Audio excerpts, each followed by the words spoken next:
BFM Business, numéro 1 sur l'économie. C'est Didier Barbet qui est avec nous maintenant, créateur de Entrepreneur Engine. Bonjour Didier Barbet. Bonjour Stéphane, bonjour. Entrepreneur Engine, il paraît, pour la prononciation en anglais. Mais comment ça Ah bon Oui, oui, vous avez... oui, c'est vrai, vous n'avez pas tort. Oui. Ah oui. Voilà, avec le risque de confusion de l'entrepreneur Engine, on fera une variante un de ces jours pour les jeunes entrepreneurs Engine. Et voilà, on m'a fait la remarque aussi, je disais Engine aussi, j'aime bien l'américaine. Bon alors, il y a un tout petit peu d'écho et on s'en excuse, mais en gros c'est une machine pour entreprendre. Non mais c'est une très très belle idée que vous avez eue. Est-ce que je peux résumer ça très simplement? C'est de dire l'ensemble des incubateurs qu'on voit fleurir absolument partout, à tel point d'ailleurs qu'on peut se demander quand même si à un moment il n'y en a pas trop. Pourquoi ne pas mettre ça sur le web et sans doute sur le fameux grand cloud qui nous abrite tous maintenant et donner ça finalement à tout le monde en permanence, 24 heures sur 24. C'est ça votre idée, Didier ? Exactement. On est parti de plusieurs constats. La France est moteur dans la création d'entreprises. 20% des entreprises créées en Europe depuis 2009 le sont en France. Donc il faut vraiment en prendre conscience. Et en faisant une rapide étude de marché sur les incubateurs et les programmes d'accélération disponibles, on est évidemment très très en dessous de notre capacité d'accueil de ces créateurs et dirigeants d'entreprise. Et souvent, on se focalise uniquement sur les entreprises innovantes. Ouais. Donc ce que l'on a voulu, c'est pouvoir accueillir un maximum d'entreprises, d'entrepreneurs, qu'ils soient en phase de création, en phase d'accélération, ou même s'ils rencontrent des difficultés ou des obstacles, parce qu'on sait qu'un entrepreneur qui échoue recommencera, souvent, en évitant d'ailleurs les échecs et les difficultés qu'il a rencontrés.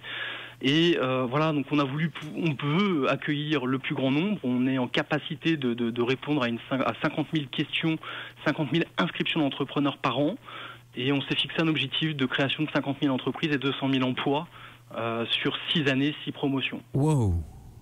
Et 200 000 emplois. Mais c'est de la doc standardisée ou vous suivez chaque dossier de manière individuelle ? Alors c'est tout l'intérêt, c'est-à-dire que chaque entrepreneur va s'inscrire, identifier et qualifier finalement son profil d'entrepreneur, le profil de son entreprise, et ensuite va poser des questions ouvertes, et va profiter également de choix multiples pour orienter ses besoins. Et c'est, je dirais, c'est du sur-mesure, c'est-à-dire qu'à chaque besoin, chaque problématique qui sont différentes suivant l'entreprise et l'entrepreneur, nous allons apporter des réponses et les mettre en relation avec des experts ou des partenaires identifiés et sélectionnés qui vont pouvoir effectivement leur apporter des solutions, les amener, je dirais, à répondre à chaque problématique les unes après les autres, les marche après marche.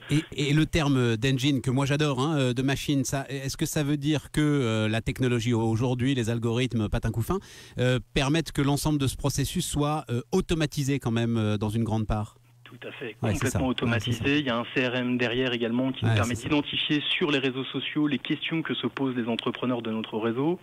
Et évidemment, on a des questionnaires de satisfaction aussi bien du côté de l'entrepreneur que des partenaires pour aussi améliorer du côté des partenaires et des experts une remontée encore plus pertinente des entreprises potentielles qui peuvent faire appel à leurs services.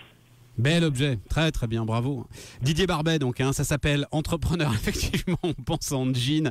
Non, c'est pas engine, c'est engine. Voilà, le mot anglais, Entrepreneur Engine. Ah, c'est bien, tiens, ça nous met de bonne humeur. Merci beaucoup d'avoir été avec nous, Didier Barbet. Good Morning Business.